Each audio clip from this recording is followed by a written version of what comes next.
guys, welcome back to my channel. So for today's video, we're going to be doing us a story time. I think I did one story time on my channel before, but that was a long time ago. So I figured, why not come back and tell some more stories? Anyway, as a disclaimer, y'all, I am not embarrassed about nothing that I go through. This is something from the past that I just wanted to share. Not to start no mess or nothing like that. No, it's just telling the story. It's super duper old. Anytime I'm telling a story, it's something that already happened, that's already been dealt with. So it is what it is. I just wanted to put that out. So if you know me in real life, mind your business. Well, don't mind your business because I'm putting my business out there. But I will say, don't worry about it. Just know it's already been handled. Everything already been taken care of. It is what it is. It's old, like I said. So without further ado, y'all, let's just jump right into the story. Y'all, I do have my iPad with me because I did take some notes in case I forget anything. Because y'all, I got the freaking memory of an old lady. So I did take some notes down. Okay, so the story takes place back in, I want to say, March of 2020. Yeah, I think it was March of 2020. Yeah, March of 2020. So I was basically starting this new job, and you know, every job, of course, has an orientation. So on this day, you know, they was giving us all our information, you know, uniforms, badges, schedules, all that kind of stuff. And so after they're done pretty much like giving you all the information that you need, you know, about the facility and about your specific job position and whatever level, you know, we had a orientation tour. So you had to like tour the facility, you know, so you can kind of become familiar with everything. So I'm going to introduce a character, and for the sake of the story, I'm going to name him Julian. Julian was in charge of doing my orientation tour, and we had like a decent sized group during my orientation tour. But you know, like when it's people around you, but you kind of keep specifically locking eyes with this one person. So me and Julian kept locking eyes during the orientation. And in my mind, I'm like, am I tripping? Like, do he keep locking eyes with me, or am I tripping? But in my mind, like, I'm really knowing, like, I'm not tripping, but I'm keep questioning myself at the same time. It's crazy. But yeah, I keep locking eyes with Julian. And in my mind, it's like, it's probably going to be something to this. So fast forward, the orientation is over, and as soon as I get in the car, I immediately call my cousin, like, girl, it's this dude, he cute, blah blah blah. We locking eyes on accident. I already know it's gonna be something to it. So I already had that in my mind, but that wasn't my focus when I was starting the job. It was just like, I just knew it was gonna be something to it. And I ain't gonna lie, I don't know if it's the Scorpio in me, but anybody that I've ever wanted, I've always gotten. So I just knew it was only a matter of time at that point. So fast forward, I start the job and everything like that. And, you know, I'm pretty much settled into my job position at this point. So one day I was walking, and this is at the job place, and Julian was walking behind me. And so he started talking to me from behind. And it kind of confused me because I'm like, why is he doing that? Like, why you can't just walk next to me and talk to me? But you'll find out later in the story as to why he was doing that. It will make sense. But long story short, Julian ended up asking me for my number, honey. And I wasn't going to say no. Absolutely not. Like, what? Okay, yeah, you can have it. So I gave him my number. And from that point on, we had been FaceTiming, texting, calling each other, woo woo woo. Okay, cool.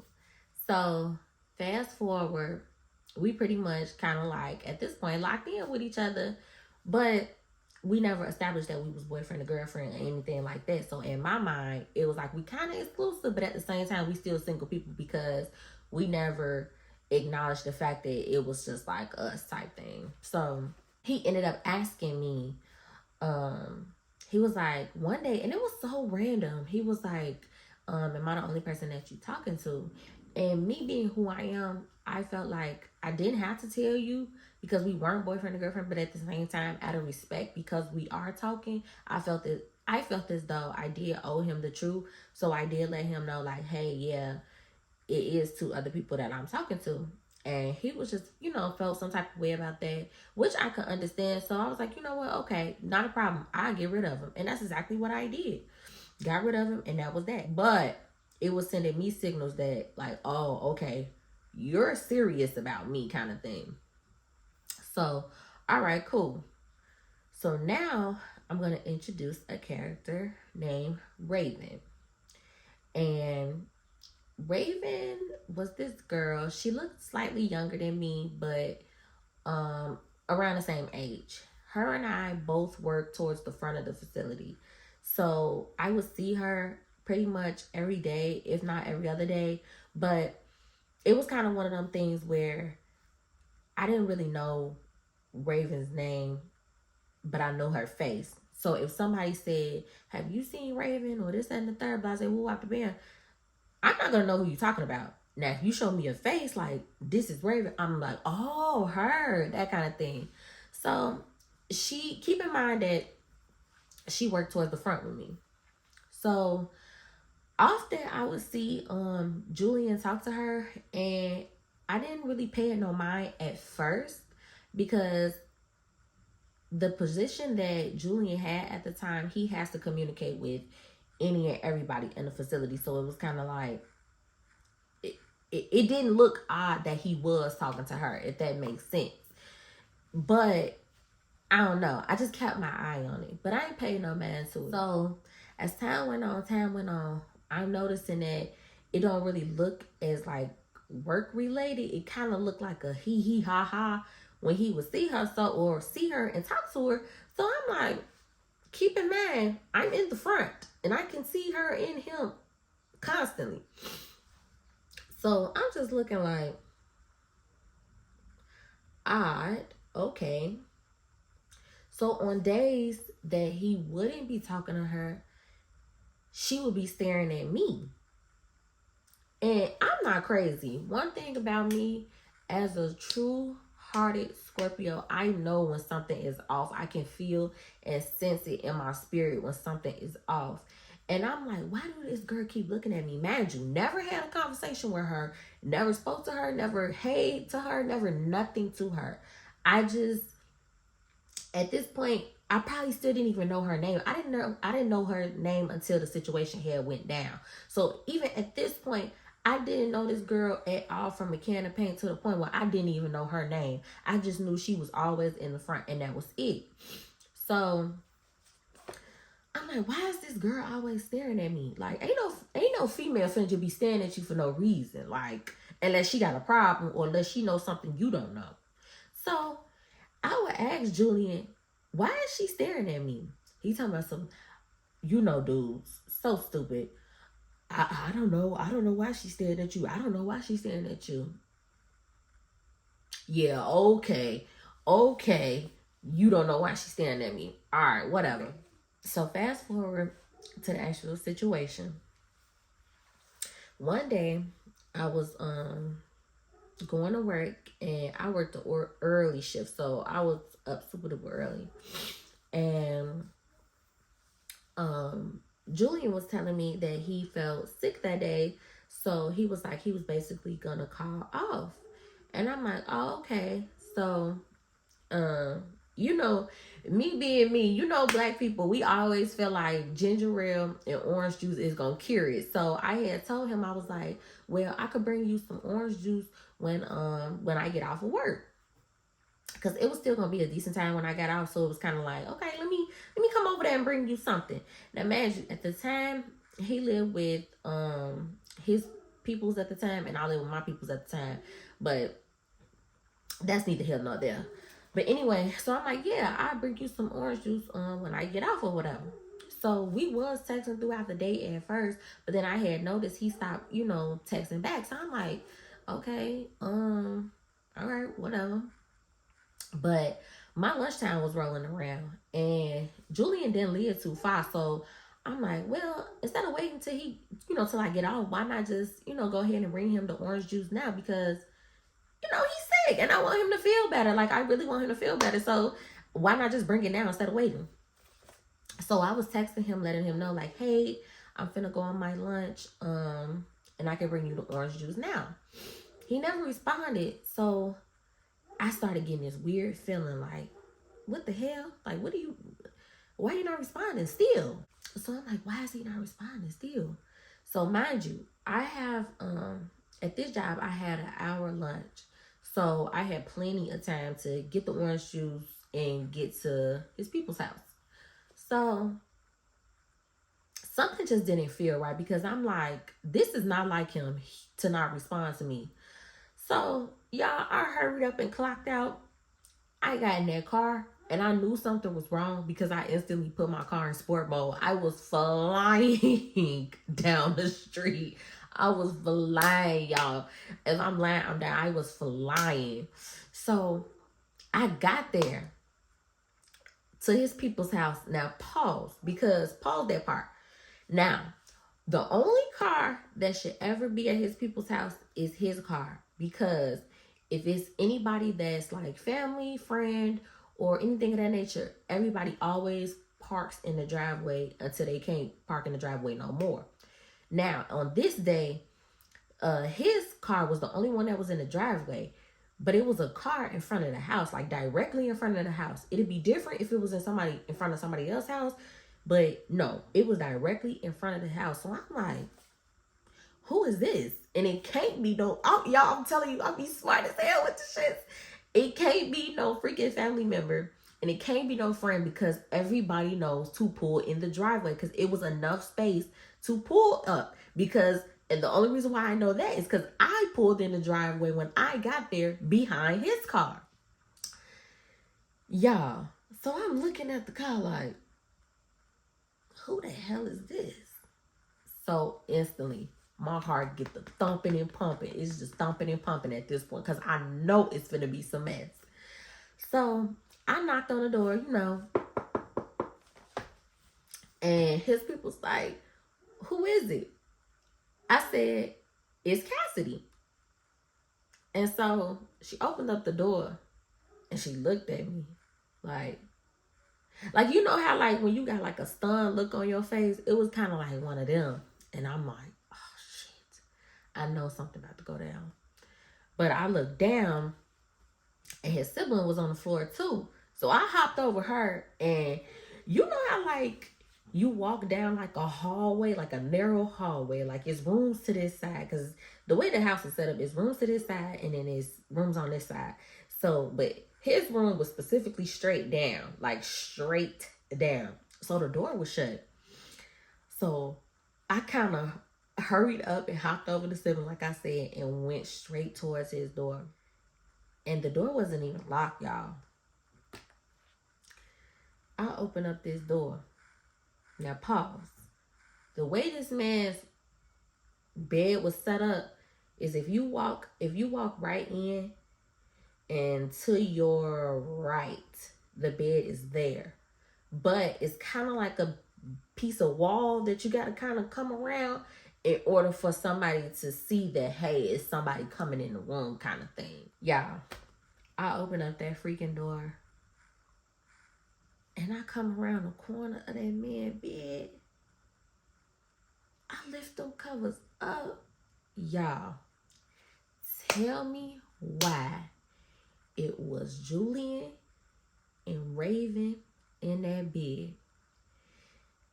Sister was finna get ready and take her pants off. Y'all, I was so heated. I was so mad. Oh my God.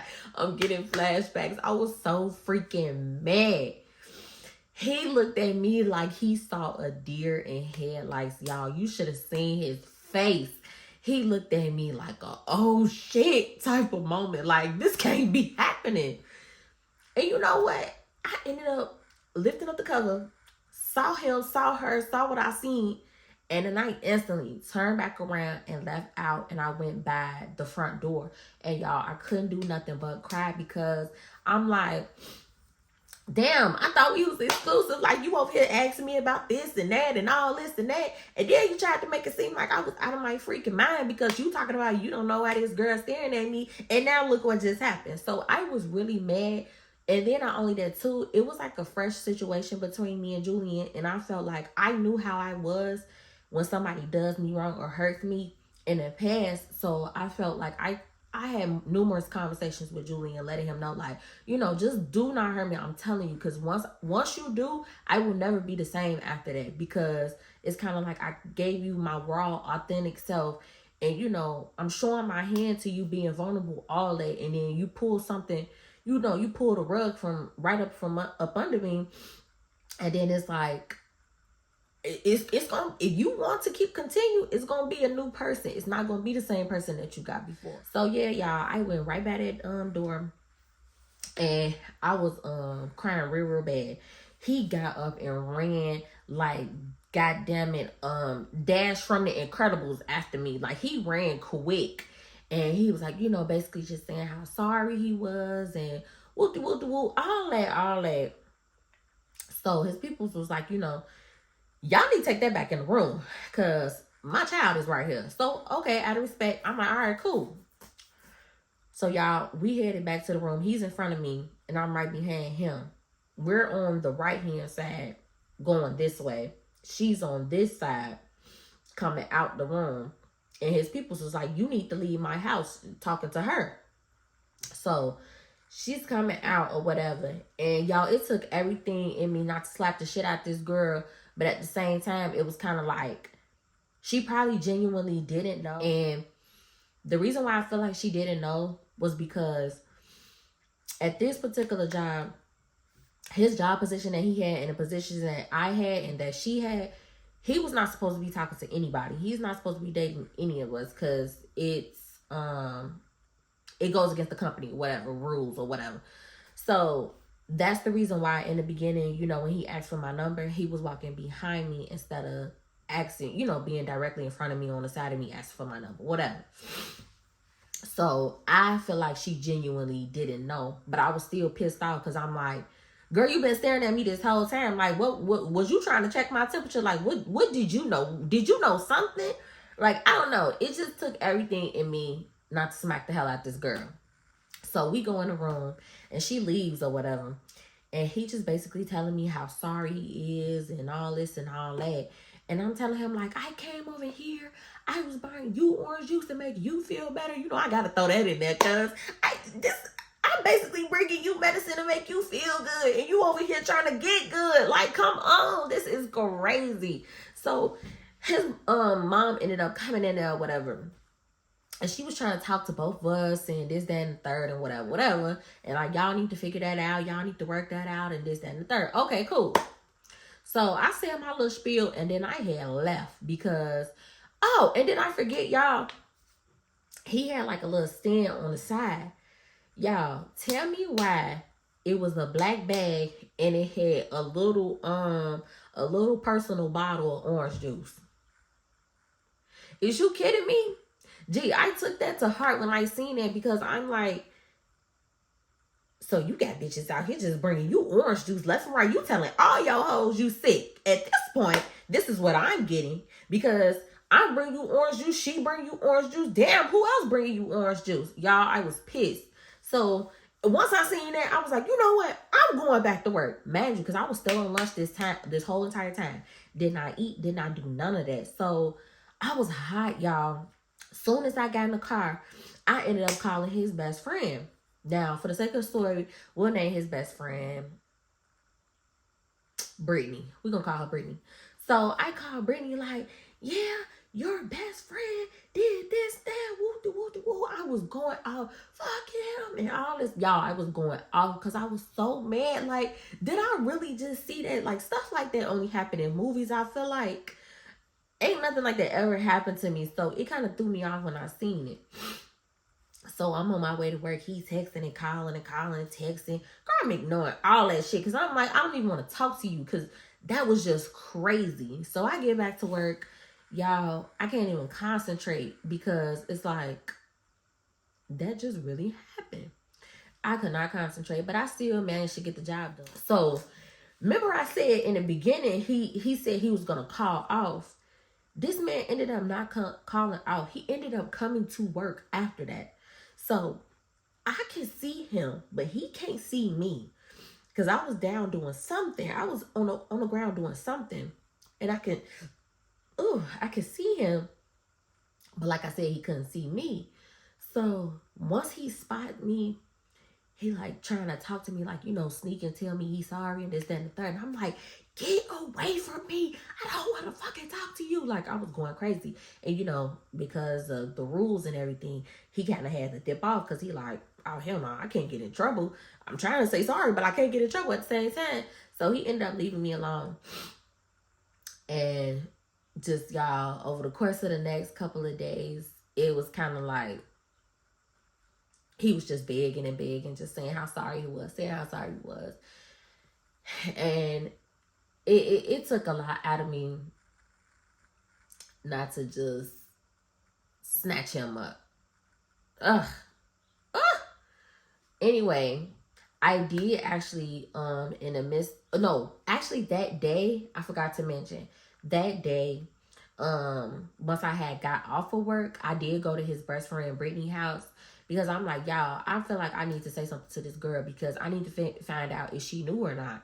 And so I ended up getting her information from him because I'm like, okay, so since you want to say you're sorry and this, that, and the third, give me her number or give me her this, whatever. So we ended up texting the girl or whatever the case. And she was like, I'm sorry, I didn't know. And this, that, and the third. And all this and all that. And it was kind of like, all right, whatever. We argued for a little bit because I was still just so pissed off from that day. But then it was like, all right, whatever. And I let it go because it's like, girl, you don't owe me nothing. It's really his ass that did it. So I don't even care about what you got to say. But I was more so getting pissed off because she was getting smart at the mouth. And it was kind of like, baby, I ain't did shit. You the one that's in the wrong here, really. But whatever. I digress. Yeah, he ended up, like I said, over the next course of days, after all that, pretty much saying how sorry he was and all this and all that. And he somehow got back in my good graces, of course. But I did give him a little bit of grace because we still at this point never said we was boyfriend and girlfriend. But it was, to me, it was just like the principle. Like, how you gonna sit up here and ask me if I'm talking to somebody else and then feel some type of way when I tell you the truth? And then you turn around and I catch you in the bed with a bitch and not only with just a random, but this is somebody that we work with. This is somebody that we see. So it's like, is you cool? But anyway, we ended up getting past it. And y'all, that was pretty much it for that story. That was pretty much it. Yeah, I don't think I left nothing out. I think that was pretty much it. I hope you guys enjoyed that story time. I will have another one for you guys, so be on the lookout for that. And yeah, so don't forget to like, comment, and subscribe. And I will see you guys in the next one.